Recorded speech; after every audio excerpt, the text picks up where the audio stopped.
Está começando agora o episódio número 22 do Faça Parte do Futuro. E hoje eu estou recebendo um amigo lá do Porto, lá de Portugal, meu amigo César Guimarães. Fala, César! Olá, Vinícius. Grande prazer de estar aqui consigo a partilhar alguma conversa, não é? O César é um amigo que eu conheci em 2008, César. A gente se aproximou em 2008, né? Quando vocês vieram para o Brasil, 2008, né? Eu penso que até terá sido em 2007.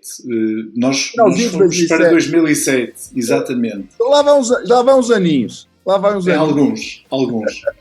O César, o interessante é que, já que a gente fala muito de trabalho aqui, eu acabei conhecendo o César em dois momentos da minha vida profissional, né? O César foi o chefe mais legal que eu tive na minha fase colaborador. Foi um chefe que me deu a oportunidade de experimentar o tal do intraempreendedorismo que a gente já falou aqui, né? Quando o César veio para cá, para o Brasil, com a cooperação da empresa dele, era uma empresa que estava começando, né, César, aqui, né? Estava começando aqui no Brasil. E como era tudo muito novo e era diferente do que estava sendo feito lá em Portugal, eu acabei tendo a oportunidade aqui junto com o Brescia, né, de fazer muita coisa e o César dava essa liberdade, estimulava. Depois o cara me empurrou lá para o Chile, me empurrou para um monte de lugar, achei incrível. Então o César é uma pessoa que me ajudou muito na minha evolução profissional e pessoal. Hoje a gente tem um convívio de amizade muito grande, mas também do lado profissional de uma outra pegada, agora já mais na parte do empreendedorismo. A gente andou experimentando alguma coisa lá para o lado das Arábias, né, César? Um mercado diferente. O César é um cara que está acostumado a rodar o mundo todo. Enquanto empreendedor, empreendeu em vários lugares do mundo, né? Foi muito para a Arábia, rodou muito nos Estados Unidos. Então, o César é uma pessoa que eu admiro não só como amigo, mas também como profissional. Bom, fiz minha apresentação do César, agora vai a sua formal. Se apresenta aí, César. Nada, acho que o Vinícius exagerou. Exagerei nada. Exagerou, mas me apresentando, sou o pai de 3 filhos, tenho uma filha de 20 anos, e depois um filho com 11 e um outro filho mais novo com 9. Essa é a minha maior responsabilidade e a minha maior profissão. Acredito que o exemplo é fundamental na educação dos nossos filhos, e tenho a possibilidade de me dedicar a projetos na área da inovação e da tecnologia. É isso que tenho dedicado o meu tempo ultimamente. Tenho um projeto chamado Science at Work, que penso que o nome já designa bem o propósito, não é? O de trazer o melhor do conhecimento para as nossas vidas e para melhorar a forma como trabalhamos, o lazer, como gerimos. Science at Work é uma maneira de estar.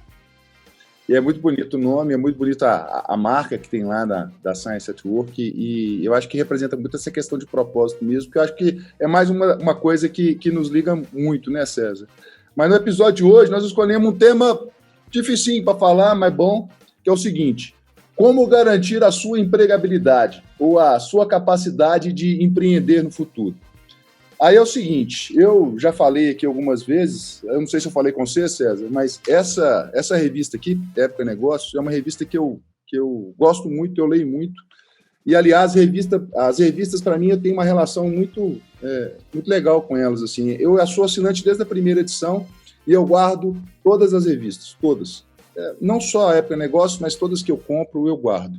Porque eu tenho uma mania de revisitar as revistas mediante algum desafio, né? Eu estou procurando algum site ou por algum tema, eu vou lá e pego uma revista antiga, nova, enfim, pego uma revista, e é impressionante como é que essa revista se transforma mediante a sua busca ou o seu momento atual. Então, é uma prática que eu adoto já há alguns anos, e essa revista me ajuda muito. Essa revista em especial, essa revista é de 2018, Deixa eu ver se eu acho o número dela aqui. Número 141. Tem uma reportagem com o Robert Edward Freeman, esse cara aqui. E ele está falando um pouco sobre essa questão do empreendedorismo. E tem uma parte que ele fala aqui, que eu vou me permitir a ler aqui com você, porque eu acho que é importante para quem está ouvindo e é importante para abrir esse caminho nosso aqui da conversa que a gente vai ter. Vou abrir aspas aqui e vou ler o que o cara falou. Respeito aos empreendedores. Empreendedores não começam negócios para fazer o máximo de dinheiro que puderem. Um amigo meu começou um restaurante, o Noma, considerado o melhor do mundo. Ele me disse que não ganhou dinheiro ao longo dos primeiros 19 anos. Se um estudante se aproxima de mim e diz que vai abrir um negócio para ganhar dinheiro, eu aconselho: arrume um emprego, porque a sua chance vai ser bem maior. A ideia de que negócios são somente sobre dinheiro é desrespeitosa em relação aos empreendedores. Mas, permita-me ser claro, eu sou um grande fã de ganhar dinheiro e de criar valor para os acionistas. Eu achei legal trazer isso aqui, porque o propósito é uma palavra que talvez a gente mais fale durante todos os episódios do podcast ou em qualquer coisa que a gente faça que não faça parte do futuro. E eu estou levantando muito a bandeira de que a gente não pode banalizar essa palavra, assim como a gente tem feito com outras, né? O propósito tem um sentido muito grande, não só na vida nossa, seres humanos, mas dos negócios, né? E talvez um dos caminhos que às vezes as pessoas usam para banalizar o propósito é essa coisa de confrontar o propósito com o ganho financeiro, né? Eu acho que as duas coisas, elas podem coexistir e elas devem coexistir, né? Eu acho que as duas coisas se relacionam muito bem. E acaba que todo mundo cria um preconceito ou cria uma restrição muito grande com relação a isso. E eu acho que a gente precisava desmistificar isso. Você não acha, César?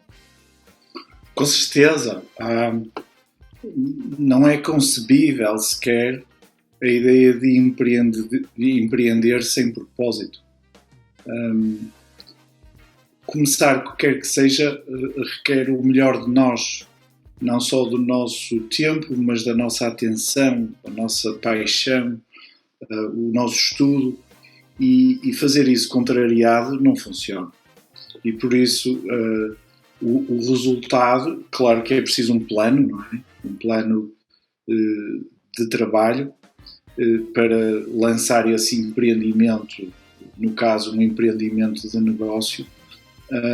É preciso ter um plano, mas é preciso ter um propósito e procurar que esse propósito seja cumprido em cada etapa da construção da empresa. E depois, no final, há uma probabilidade de dar certo. Mas também nisso é preciso ter a consciência de que os empreendimentos têm risco, têm um risco associado, e o risco faz parte. É preciso errar para ter sucesso. E é assim que se chega às grandes descobertas, é assim que se chega aos grandes resultados, é errando, aprendendo com os erros e melhorando nessa prática. Mas eu gostava, se o Vinícius me permitir, gostava de abrir esse tema do empreendedorismo para outras vertentes que não apenas a dos negócios. Sim. Porque nós podemos empreender sobre até nós próprios. Um parênteses, o que ele fala muito nessa reportagem é inclusive isso, né? Que o empreender, a gente precisa integrar o empreender negócio com o empreender vida, né? Hoje são dois assuntos muito embebedados, né? E o propósito, na verdade, é a alavanca para isso acontecer, né? Isso mesmo. Empreender é começar um caminho novo, não é? Isso pode ser nos negócios, no trabalho, mas é ainda mais gratificante quando o fazemos na vida. E quando empreendemos nas relações que temos com os outros, no amor, em tudo. E empreender para ser livre.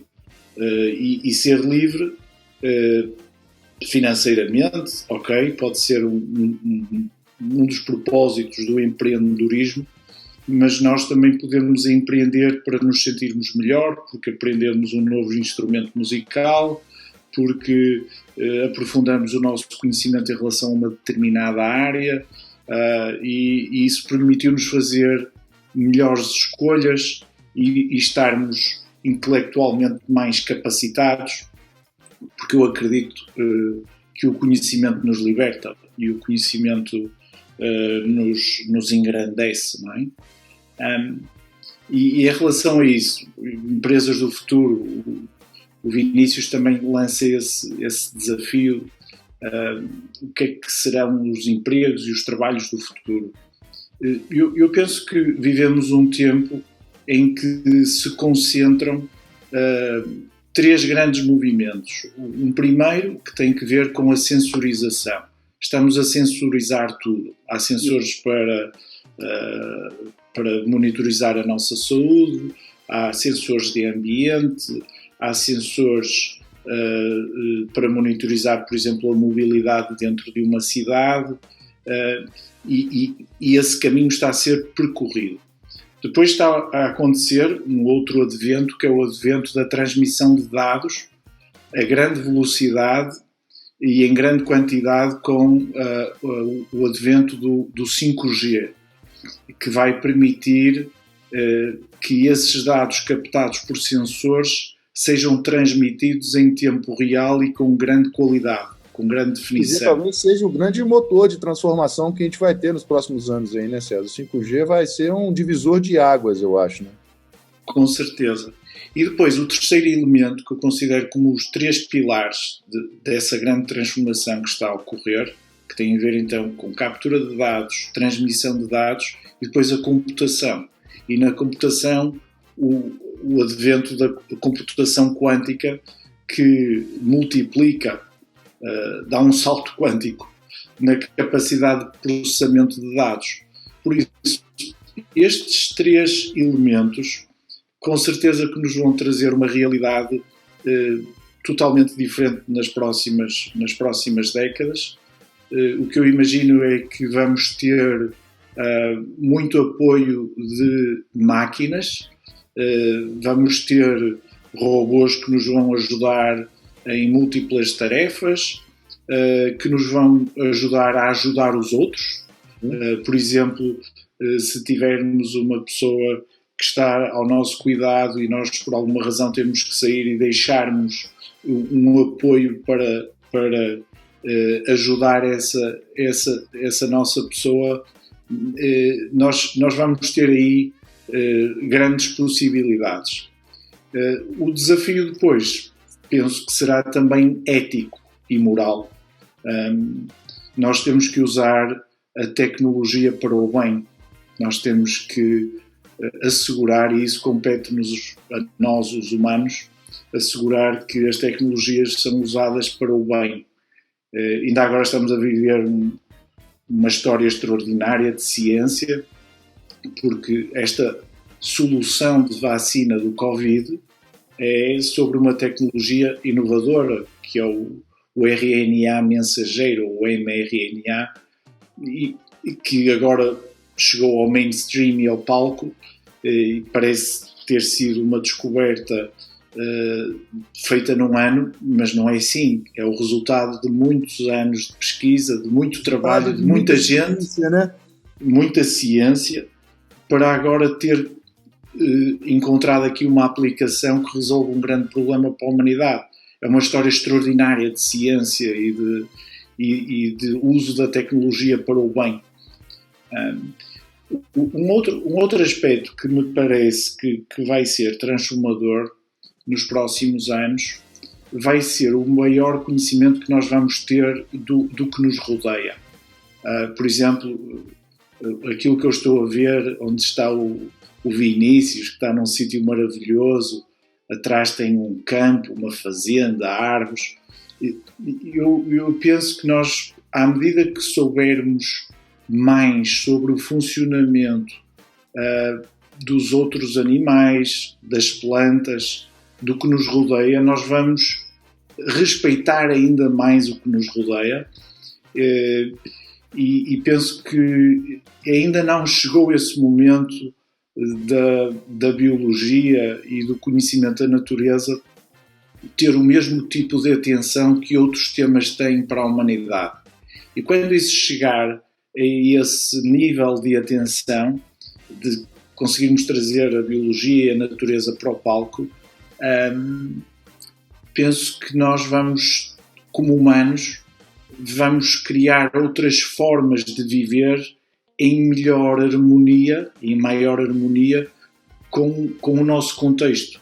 Porque como estamos ainda muito focados na nossa própria forma de viver e não temos essa tão detalhada percepção do que é que acontece dentro de uma árvore, não é? A árvore está ali e nós não temos que nos preocupar muito com ela. Mas quando nós começamos a perceber melhor como é que as árvores pensam, porque as árvores têm que pensar, não é, Vinícius?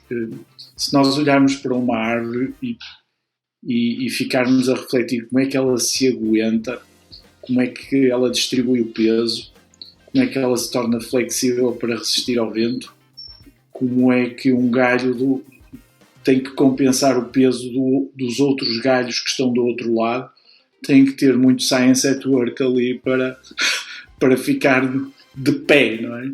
Verdade. Então eu penso que nós vamos viver um mundo, e espero que o caminho seja por aí, mais consciencioso em relação ao que nos rodeia. É o que a gente fala muito aqui, essa questão da gente se descondicionar e buscar um novo nível de consciência, né? A gente teve a oportunidade de falar aqui no podcast com o nosso amigo Rafão, você lembra do Rafão?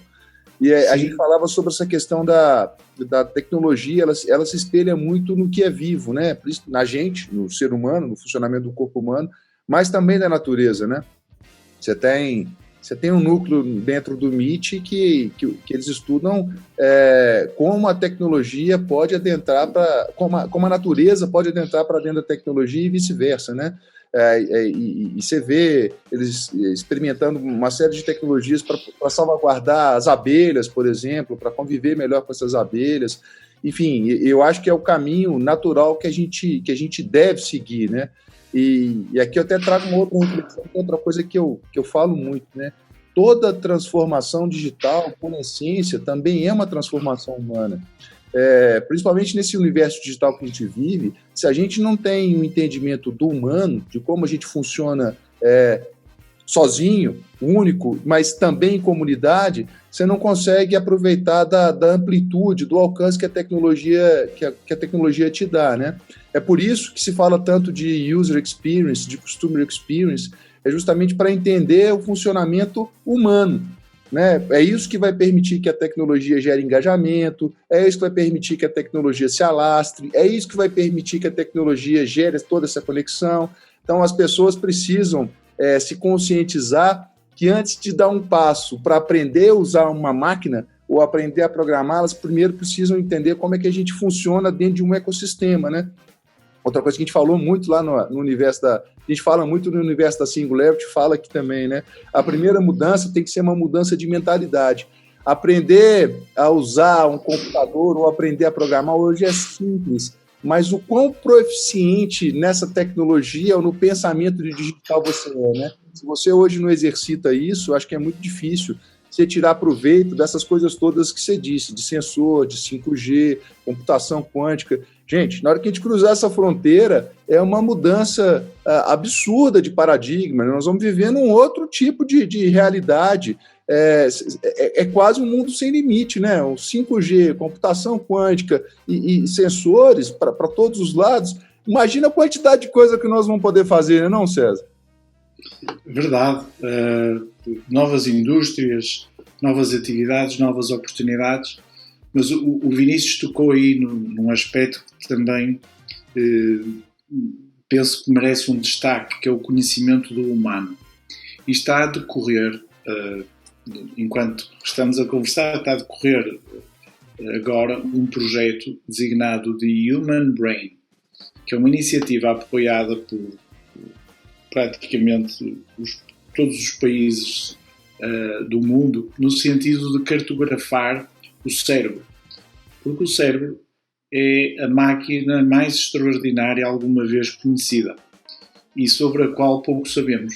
Sim. E então O primeiro objetivo é cartografar o cérebro para sabermos mais sobre ele e com isso poderemos talvez ficar um pouco mais próximos do segredo, de como é que tem acontecido este milagre que nos trouxe até aqui, como é que nós evoluímos ao ponto de estarmos a comunicar desta forma e em tão pouco tempo. A história da humanidade é curta comparado com a escala de tempo do planeta, por exemplo. Por isso, esse projeto é um exemplo de que compartilha de conhecimento entre diferentes organismos, entre pessoas de diferentes países, é possível fazer algo de extraordinário. E esse caminho do conhecimento do humano, como em paralelo tínhamos falado há pouco sobre o conhecimento do que nos rodeia, e com as ferramentas que já temos hoje ao dispor. O futuro é hoje, não é? O futuro começou ontem. Nós vamos ser capazes de criar cada vez mais oportunidades de bem-estar. E penso que as indústrias do futuro também estarão muito relacionadas. Por um lado, vamos ter isso que é o movimento high-tech, tecnologia, desenvolvimento de ferramentas, etc.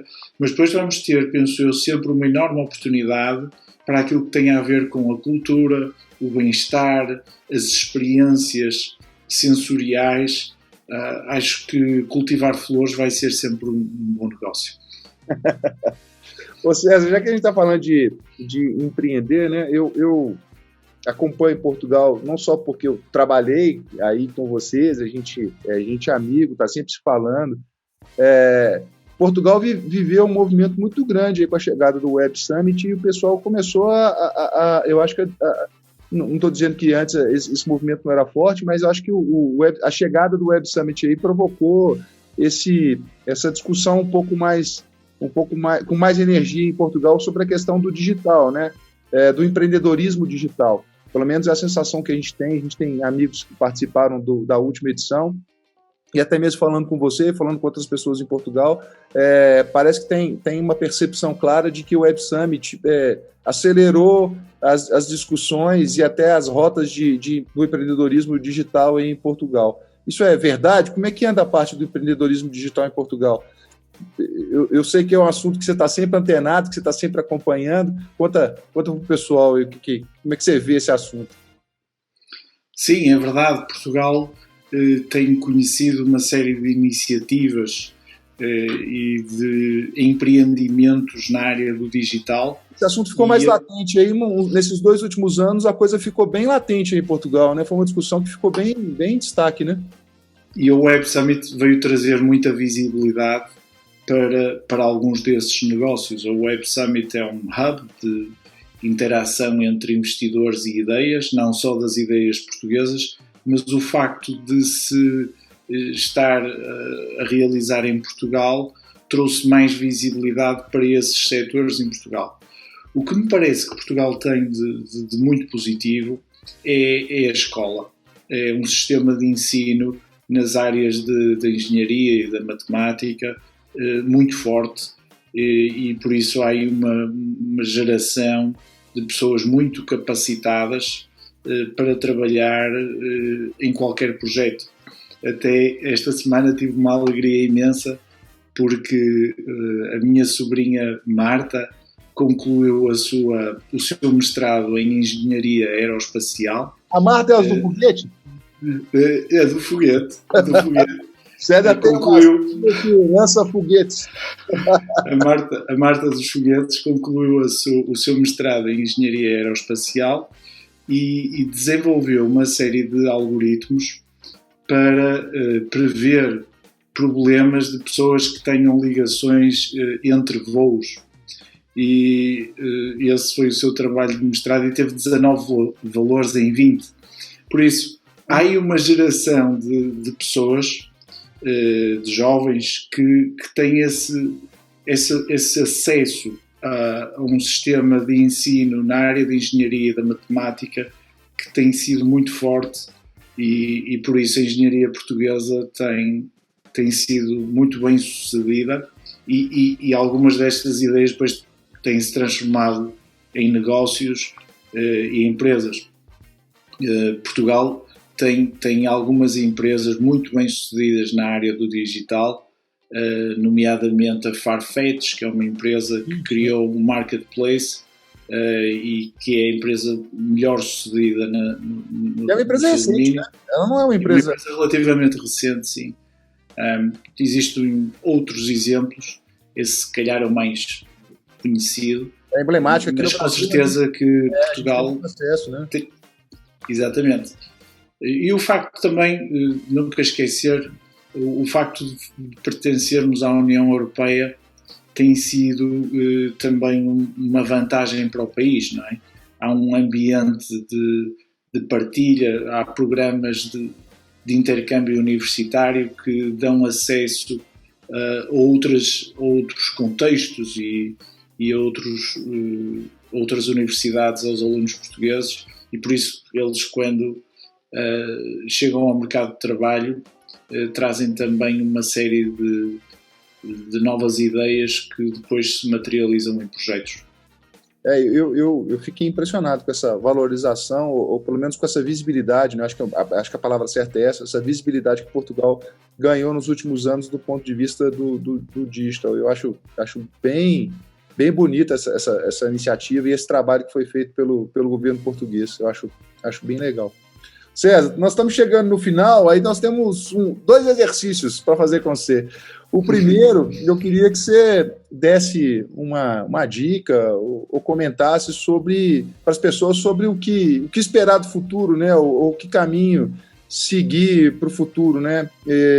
O futuro é a única certeza que a gente tem é que a gente vive numa uma constante mudança, mas eu acho que a gente pelo menos tem uma percepção do que está acontecendo agora, ou pelo menos tem uma visão do que é tendência, já nos ajuda muito nesse desenho de caminhada, né? Eu acho que se manter preparado, eu acho que é o grande desafio para que a gente consiga responder com mais flexibilidade e adaptabilidade às coisas que vão surgindo no decorrer dos anos, né? Mas diz aí, o que você imagina do futuro? Olha, a minha primeira dica, que tento também seguir, é manter-nos saudáveis, porque há uma grande probabilidade da vida se prolongar exponencialmente nos próximos anos. A esperança de vida para as crianças que estão a nascer agora já é de cerca de 120, 130 anos e por isso nós podemos estar próximos de algumas conquistas na área da medicina que nos vão permitir viver muito mais. Então, o melhor conselho é manter-nos saudáveis para chegar lá.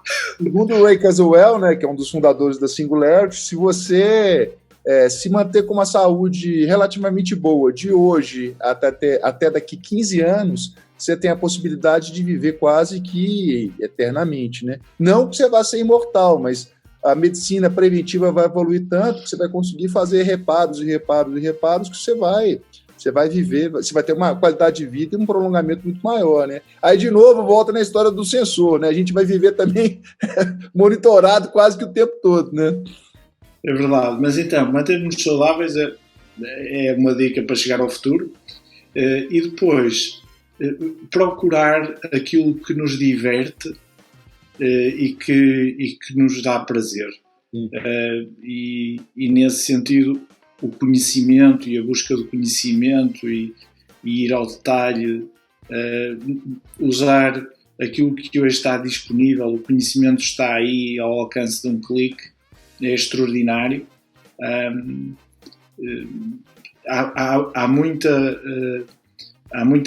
demanda, como você fala, da nossa atenção e por isso é muito importante não nos perdermos no meio deste universo de ruído em que por vezes nos encontramos, mas então procurar esse propósito e encontrando o propósito daquilo que nos satisfaz, daquilo que nos realiza, dedicar o nosso tempo ao desenvolvimento dessas competências, desse conhecimento, e seria essa a minha dica para ser feliz, para continuar a ser feliz, não é? É uma excelente dica. Mas e a música? Que música que você vai sugerir para a gente tocar aqui no finalzinho?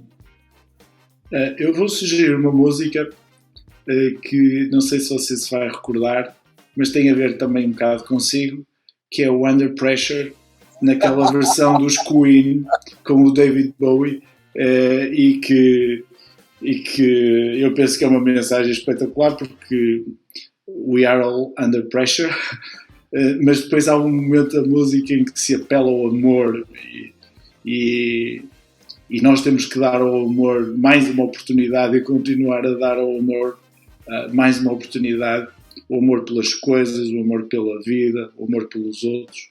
E então era essa a música que eu escolheria. Essa música eu me recordo muito bem da gente lá montando a feira, início da feira, se botando essa música no máximo, tocando. Eu adorei. Mas eu pensei que se ia lembrar desse momento, então. César, obrigado pela participação, obrigado pelo carinho, obrigado pela amizade de sempre. Eu espero que em breve a gente possa se encontrar, né? Ou aí no Porto ou aqui no Brasil. Como você veio da última vez, eu acho que eu tenho que ir primeiro aí, né? Pelo menos eu quero estar aí. Será um prazer. O Brasil é uma emoção, não é? O meu filho João is made in Brazil, então o Brasil é uma parte muito importante da nossa vida e temos sempre saudades do Brasil, por isso um grande abraço para si, Vinícius. Foi extraordinário estar consigo e nos voltaremos a ver em breve, espero eu.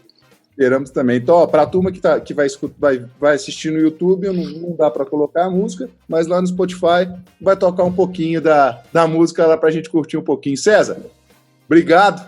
Beijo para todo mundo aí. Um abraço, Vinícius. Tchau, tchau.